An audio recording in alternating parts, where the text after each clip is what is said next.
Hey, how's it going, guys? This is your boy Hazzed, and today we're going to be going over how to survive with dual-wield Frost DK PvP. Yes, you guys have been asking. There's been a lot of questions about, how do I survive? How do I'm dying a lot, things like that, and it seems to be what's most prevalent in people's minds, so that's what we're going to be talking about today. So let's jump into this, guys.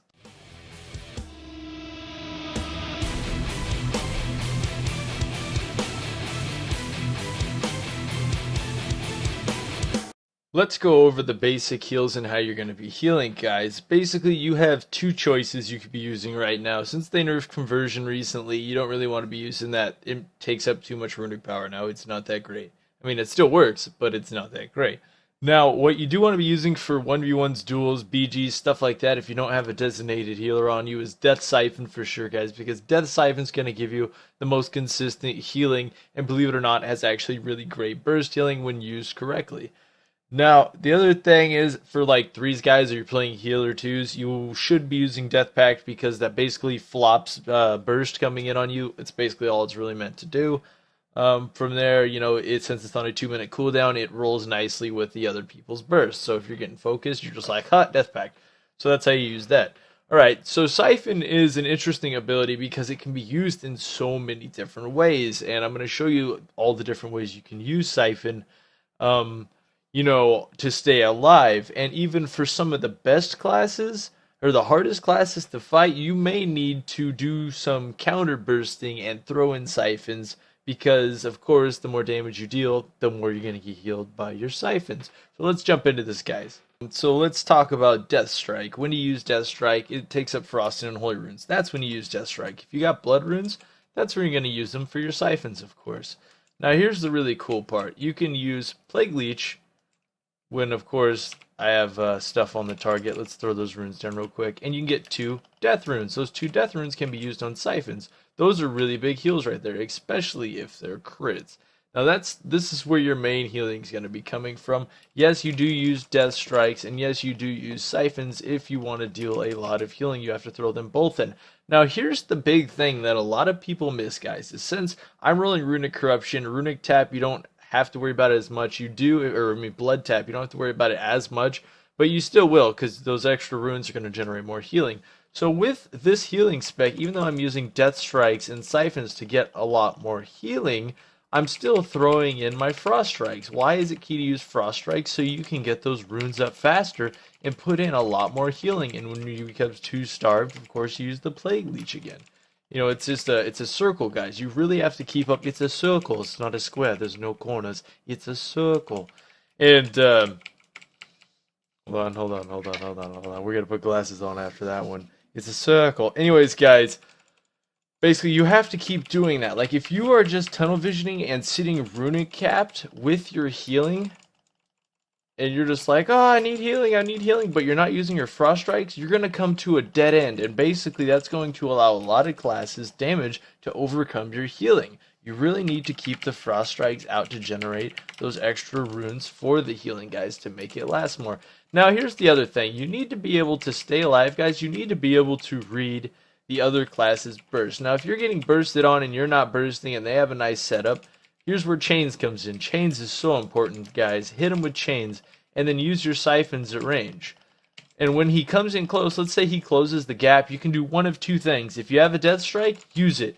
Otherwise, use your Frost Strikes to generate more siphons. Because, of course, again, the Runic Corruption generates that. So if they close the gap once in a while, that's okay, guys. Because use it for your Frost Strikes to get more siphons when you kite out again.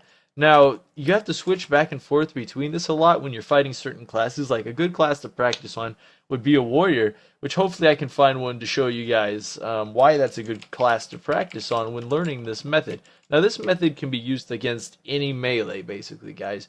Now, otherwise, if you need to survive against a ranged class, it's kind of the exact opposite. I mean, you do spam Death Strikes whenever you're close, hit Frost Strikes when you can, and then, of course, Siphon. And, it's basically how you fight. And you have to time your cooldowns, of course, when they blink, you grip, or you try to steal the blink, whatnot. But that's basically it, guys. When it comes to a healing rotation like that, let's say you're taking too much damage. Warrior came in strong. He's bursting hard. Should you use Blood Presence? Yes, if you're taking too much damage, guys, and it's 1v1, use Blood Presence, especially if you don't got a healer with you. I mean, let's say there's a healer on their team and it's time sensitive. Yeah, of course you're going to use Frost Presence and try to go big and get that kill. But if you're getting really close to dying, of course, Blood Presence is always going to be your savior. And nothing changes with the healing when you change presences, guys. You will have a little bit less runic power, but everything stays the same. Now, also, the thing is, what about bursting? What's a big burst heal? It's when you throw up, like, your Lichborn, you pop all your cooldowns, and you still use, like, your normal attacks, your Frost Strikes, but you're Death Striking and Siphoning. Now, while you're bursting, your Siphons are actually going to generate a heck of a lot of healing, because it's dealing a heck of a lot more damage, guys. Like, look at that. That's 77k, that's 62k heals right there. We can throw in that siphon. We're getting 100k heals right there, guys. You see that?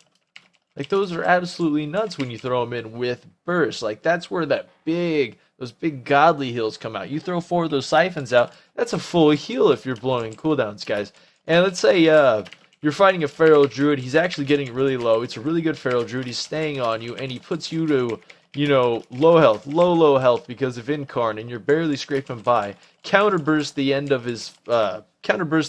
his burst by using, of course, your siphons, which is going to give you a full heal right there, and then to switch it up and go in on him at the end. It's one of the best things DKs have for winning duels is when they counterburst like that.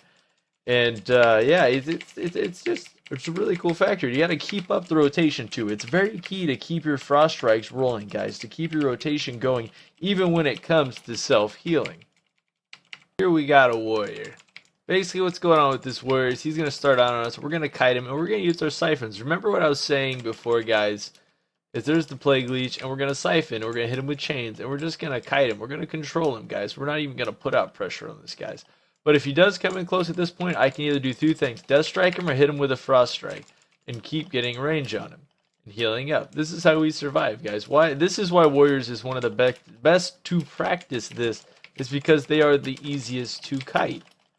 The other classes can be a lot harder. Like right now, he has some time inward. We just stay and Death Siphon and hit with a Frost Strikes and, of course, Death Strikes when he's in close. And that's basically it for that. Now I'm going to let him hit me down low. I'm going to tell him.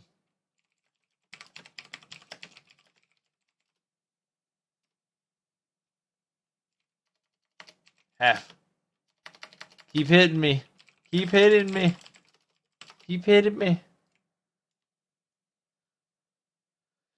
Alright, so we're going to let him put us down to like, yeah, roughly half health. Blood Presence is a pain to Warriors, let me tell you guys. And basically from there, I'm going to show you guys the burst heal, what I was talking about. So like, let's say they got you low health, they're kicking the crap out of you. You're getting low, and then I'm going to cut back and I'm going to start kiting again. This is when I'm going to throw out my burst. Make sure I have the dots on the target and use Plague Leech and throw out those big siphons I was talking about. Look at that siphon heal, and then we're going to throw in a couple Death Strikes. We full healed up right there. We didn't even use Empowered Rune Weapon, which is another 30% heal on the target. And we put out a ton of damage when you do that swap, believe it or not. And then you can go out full burst again and completely just wreck the target if you need to. But that's basically how you survive, guys.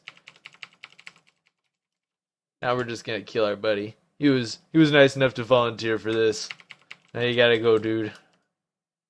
But yeah, that's how you kite and survive, guys. The one last heal I failed to talk about is going to be, where is it at? Glyph of Empowerment that heals you for 30%. This glyph also has a much bigger heal, or that ability has a much bigger heal than it lets on. So that 30% heal is going to heal you up quite a bit. I'm going to inform him to put me down to about half health again. Half health. Do it. And just wait for him to knock us down here. Spam chains on that target to get rid of more runes. I could, man. I'll put your channel. That would be cool. Alright, so what I'm letting him do is I'm going to let him put me down to about half health.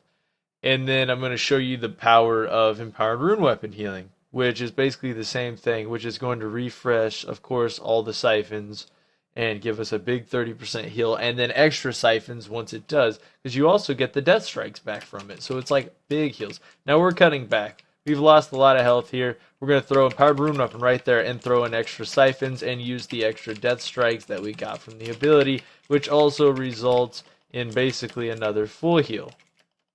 So that's multiple full heals we got when you use those correctly. And remember, Lichborn can be used at any time and can also be used with the burst to even generate those siphons to give you a lot more healing.